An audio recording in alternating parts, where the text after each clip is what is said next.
नमस्कार मित्रों, आज की इस वीडियो में हम महाभारत द्रोण पर्व में द्रोणाभिषेक पर्व के अंतर्गत प्रथम अध्याय में संजय द्वारा धृतराष्ट्र से भीष्म के धराशायी होने पर कौरवों द्वारा कर्ण के स्मरण का वर्णन हुआ है, जिसके बारे में हम सविस्तार से जानेंगे। तो वर्णन कुछ इस प्रकार है। संजय कहते हैं, महाराज, भीष्म के धराशायी होने से कौरवों में शोक की लहर दौड़ गई। उस समय आपकी सेना के घोड़े, रथ और हाथी सब अत्यंत व्याकुल हो उठे थे। उसके अधिकांश सैनिक अपने प्राण खो चुके थे। उनका दिल बैठ गया था और वह अत्यंत दिन हो रही थी। उस सेना के भिन्न भिन्न सैनिक नरेशगण अत्यंत भयभीत हो देवव्रत भीष्म के बिना मानो पाताल में डूब रहे थे।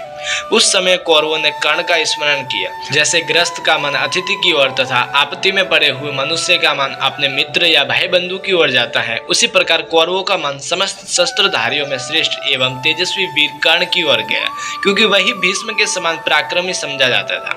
भारत वहां सब राजा कर्ण कर्ण की पुकार करने लगे। वे कहने लगे कि राधा नंदन सूत पुत्र कर्ण हमारा हितैषी है, हमारे लिए अपना शरीर निछावर किए हुए है। अपने मंत्रियों और बंधुओं के साथ महायशस्वी कर्ण ने 10 दिनों तक युद्ध नहीं किया है। उसे शीघ्र बुलाओ, देर न करो।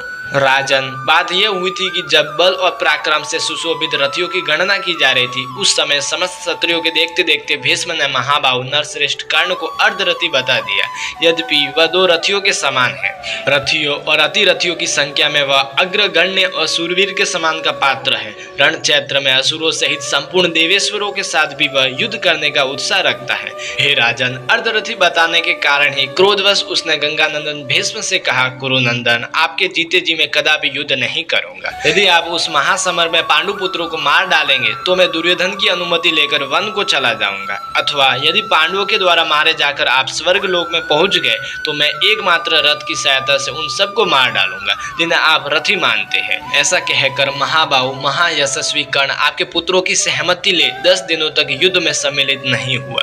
भरत नंदन, समर भूमि में पराक्रम प्रकट करने वाले अनंत पराक्रमी भीष्म ने युद्ध स्थल में पांडु नंदन युधिष्ठिर के बहुत से योद्धाओं को मार डाला। उन महापराक्रमी सत्य प्रतिज्ञ सूरवीर भीष्म के मारे जाने पर आपके पुत्रों ने कर्ण का उसी प्रकार स्मरण किया जैसे पार जाने की इच्छा वाले पुरुष नाव की इच्छा करते हैं। समस्त राजाओं सहित आपके पुत्र और सैनिक हाँ कर्ण कहकर विलाप करने लगे और बोले, कर्ण, तुम्हारे पराक्रम का यह अवसर आया है। इस प्रकार आपके महाबली योद्धा लोग राधा नंदन सूत पुत्र कर्ण को, जो दुर्योधन के लिए अपना शरीर निछावर किए बैठा था, एक साथ पुकारने लगे। राजन, कर्ण ने जमदग्नि नंदन परशुराम जी से अस्त्र विद्या की शिक्षा प्राप्त की है और उसका पराक्रम दुर्निवार्य है, इसलिए हम लोगों का मन कर्ण की ओर गया।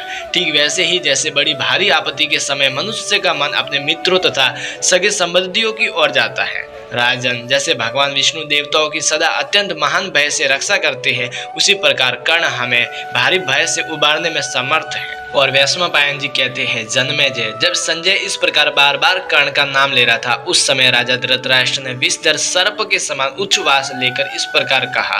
धृतराष्ट्र ने कहा, संजय, जब तुम लोगों का मन वैकर्तन पुत्र कर्ण की ओर गया, तब क्या तुमने शरीर निछावर करने वाले सूत पुत्र राधा नंदन कर्ण को वहां देखा? कहीं ऐसा तो नहीं हुआ कि संकट में पड़कर घबराए हुए और भयभीत होकर अपनी रक्षा चाहते हुए कौरवों की प्रार्थना को सत्य पराक्रमी कर्ण ने निष्फल कर दिया हो? भीष्म के मारे जाने पर युद्ध स्थल में कौरवों के पक्ष में जो कमी आ गई थी, क्या उसे धनुर्धारियों में श्रेष्ठ कर्ण ने पूरा कर दिया?